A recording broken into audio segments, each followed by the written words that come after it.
येणे वाग्यज्ञे तोषावे, तोषोनी मज द्यावे, पसाय दान हे. जे खळांची व्यंकटी सांडो, तया सत्कर्मी रती वाढो. भूता परस्परे पडो, मैत्र जीवांचे. दुरिताचे तिमिर जाओ, विश्वस्वधर्म सूर्ये पाहो.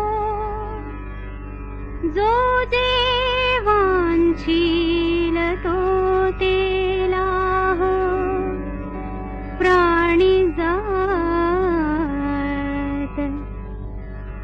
वर्षत सकळ मंगळी, ईश्वर निष्ठांची मांदियाळी.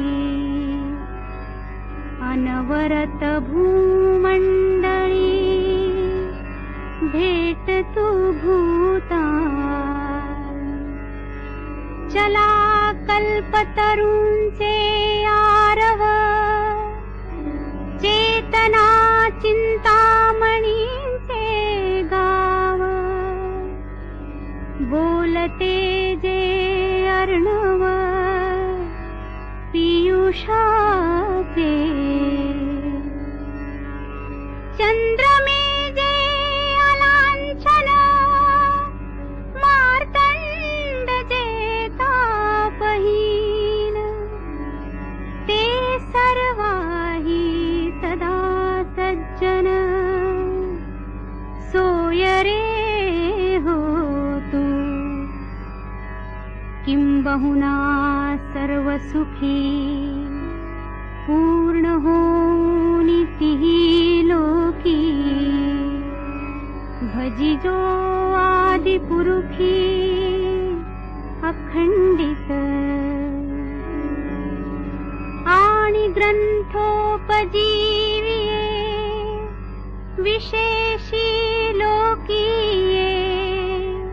दृष्टादृष्ट विजये, हो आवे जी.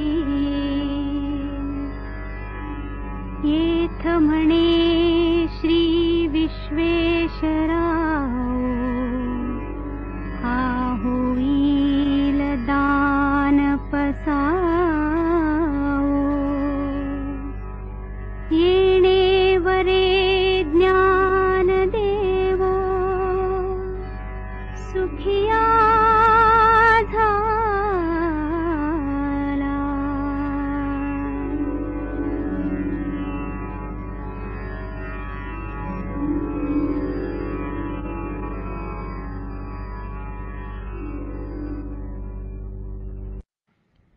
पसायदानाचा मराठीतून अर्थ.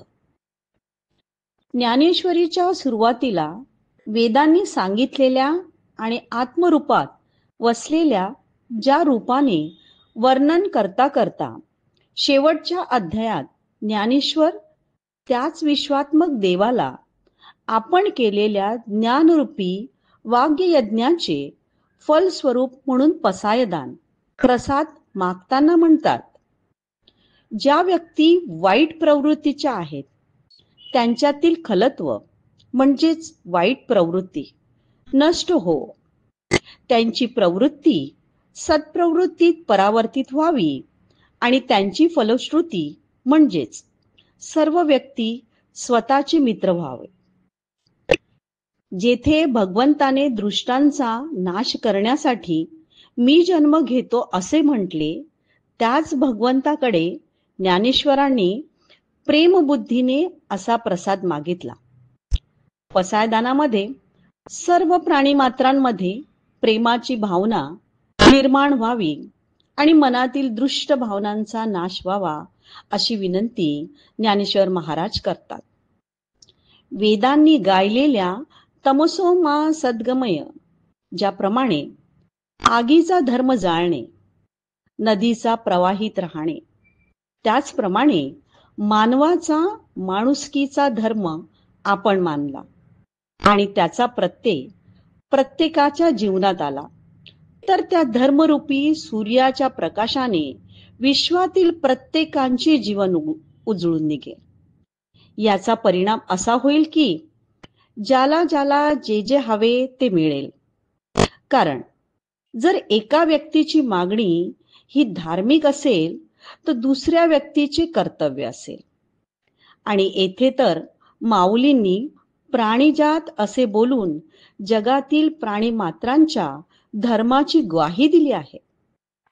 निर्मळ मनाने अखिल विश्वाच्या कल्याणासाठी एका भक्ताने हात जोडून प्रत्यक्ष जगन्नाथांकडे केलेली विश्व प्रार्थना म्हणजे पसायदान. मनात व्यक्तींचीही शुद्ध आणि निरागसतेने परमेश्वराकडे विश्व कल्याणासाठी केलेले आर्त मागणे म्हणजे पसायदान. आपण इवलेशे हात पसरून त्या ओंजळीत परमेश्वराकडे असं देणं मागणं की ज्यामुळे अखिल विश्वात शांती, समृद्धी, ज्ञान आणि समाधान कायमस्वरूपी नांदावे, यासाठी केलेली प्रार्थना म्हणजे पसायदान.